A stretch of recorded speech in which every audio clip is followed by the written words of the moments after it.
శుక్లాంబరధరం విష్ణుం శశివర్ణం చతుర్భుజం సన్నవదనం ధ్యాయేత్ సర్వవిఘ్నోపశాంతయే అగజానన పద్మార్కం గజానన మహార్నిజం అనేకదంతం భక్తానాం ఏకదంతముపాస్మహే. ఓం గం గణపతయే నమః. ఓం శ్రీ మాత్రే నమః. ఓం శ్రీ గురుభ్యోం నమః. మా ఆది ఆస్ట్రాలజీని చూస్తున్నటువంటి మీరందరికీ పేరు పేరున నా హృదయపూర్వక నమస్కారాలు. ఇప్పుడు మనం 8 ఫిబ్రవరి నుండి 14 ఫిబ్రవరి వరకు మనం చెప్పుకున్నామండి. ఈ వారం రోజులు ఎలా ఉంటుంది 12 రాశుల వారికి. ఇప్పుడు మనం గ్రహాల గురించి తెలుసుకుందామండి. ఏ రాశిలో ఏ గ్రహం ఉందో తెలుసుకుందాం. మిథున రాశిలో గురుడు వక్రగతిలో ఉన్నాడు ఆయన. అలాగే కేతువు సింహరాశిలోను, కుజుడు పరమోచ్చకు వస్తున్నాడు. 23 degreesలో ఉన్నాడండి. పరమోచ్చం వచ్చాడంటే పరమోచ్చం అంటే 27-28 degrees దగ్గర ఆయన ఎగ్జాల్టేషన్, మ్యాక్సిమం ఎగ్జాల్టేషన్ ఉంటాడు అనమాట. అక్కడ వరకు బ్రహ్మాండంగా ఉంటుంది. మంచి మంచి ఫలితాలు ఇస్తాడు. ఆయన మకర రాశిలో చంద్రుడితో కలిసి ఉన్నాడు. సో ఇది ఒక కాంబినేషన్ అండి. చంద్రుడితో కలిసి ఉండడం గొప్ప అదృష్టము. అంతేకాకుండా రవి కూడా మీ రాశిలోనే ఉన్నాడు. రవి కుజులు మకరంలోను, బుధ శుక్ర రవి 13th నుంచి రవి కూడా రాహు దగ్గర రవి కూడా వచ్చేస్తున్నాడు. అంటే బుధ శుక్ర రాహువులు ఉన్నారు. అలాగే 13 నుంచి అంటే ఎండింగ్ ఆఫ్ దిస్ వీక్ నుంచి రవి కూడా 4 గ్రహాలు అవుతాయి.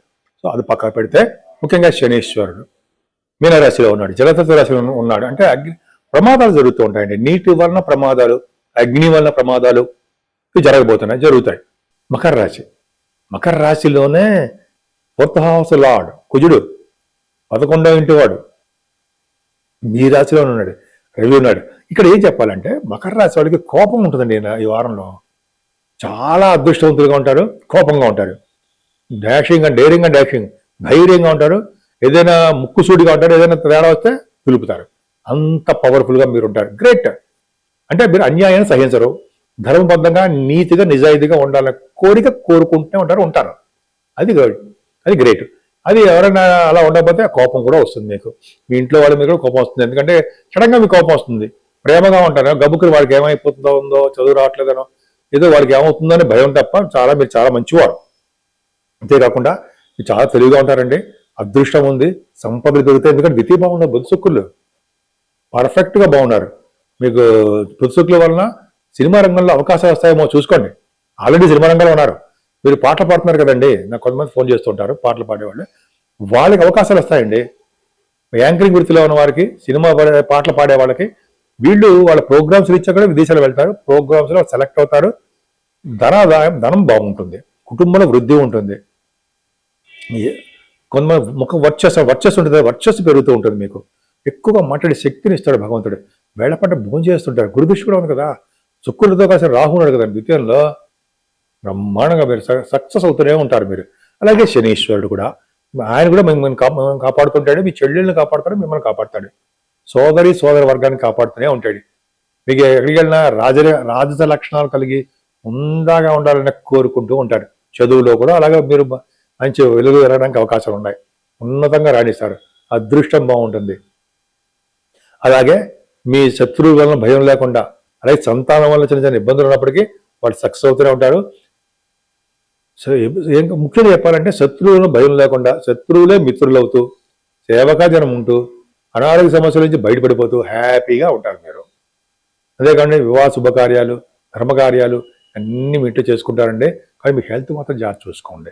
కేతువు అష్టమ స్థానం ఉండడం వల్ల కొద్దిగా మీకు హెల్త్ ప్రాబ్లమ్స్ రావడానికి మాత్రం అవకాశం ఉంది. అలాగే మీరు చేస్తున్న వ్యాపారాలు కూడా అంత అద్భుతంగా వెలిగిపోతారనే లేదండి.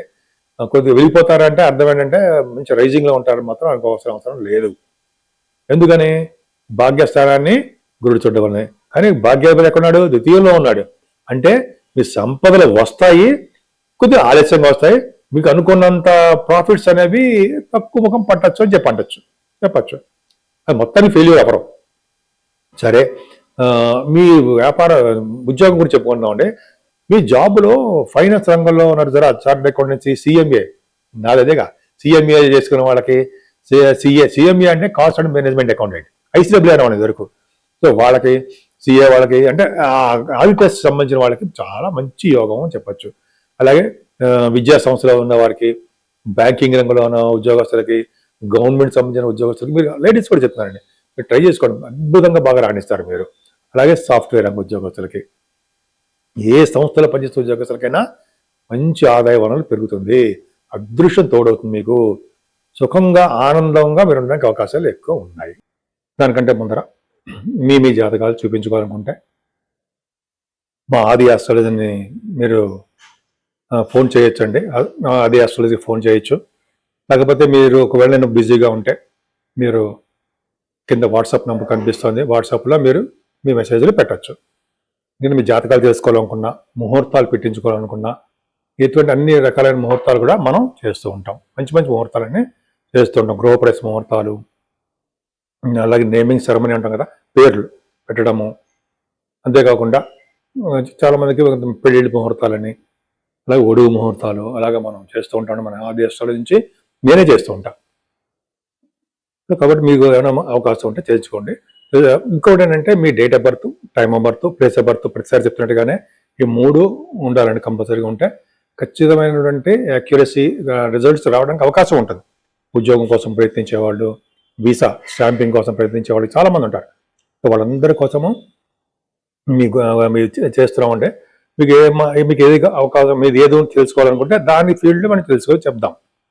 సో ఇది పక్కన పెడితే మీరు ఈ వారం మొత్తంలో అంటే 12 రాసుల వారికి చెప్పదగ్గ సూచన అంటే పరిష్కార మార్గాలు ఏముంటాయి అంటే కంప్లీట్గా మన యొక్క చెడు ప్రభావాలు తొలగిపోవండి.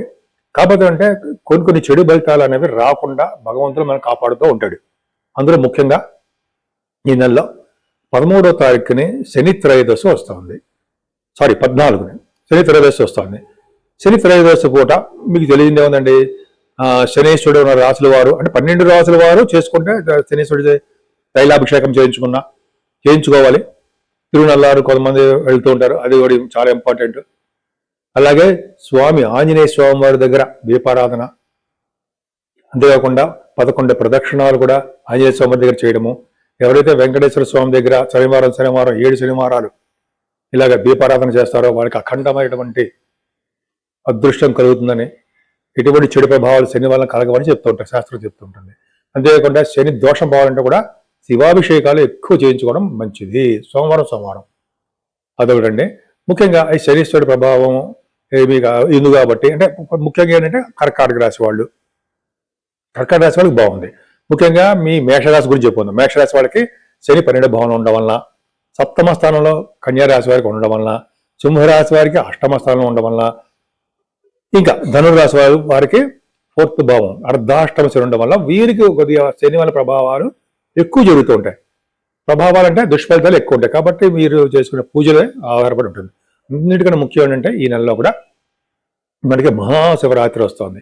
ఆ రోజు శివరాత్రి పూట ఉపవాసం ఉన్న స్వామివారికి అభిషేకాలు చేయించుకోవడము, ఉపవాసం ఉండడము, స్వామివారికి అభిషేకాలు చేయించుకోవడము, ఆ రోజు అంతా మనం అంటే మీకు జాగరణ అంటాం కదా, చేయించుకోవడము, శివ పార్వతుల కళ్యాణం చేయించుకోవడము, అలాగే స్వామివారికి పువ్వులతోనూ పత్రాలతోనూ పూజ చేసుకోవడం వలన అంటే జన్మానికి శివరాత్రి అంటాం కదా, అది చాలా మంచి ఫలితాలు ఉంటాయని శాస్త్రం కూడా చెప్తారు.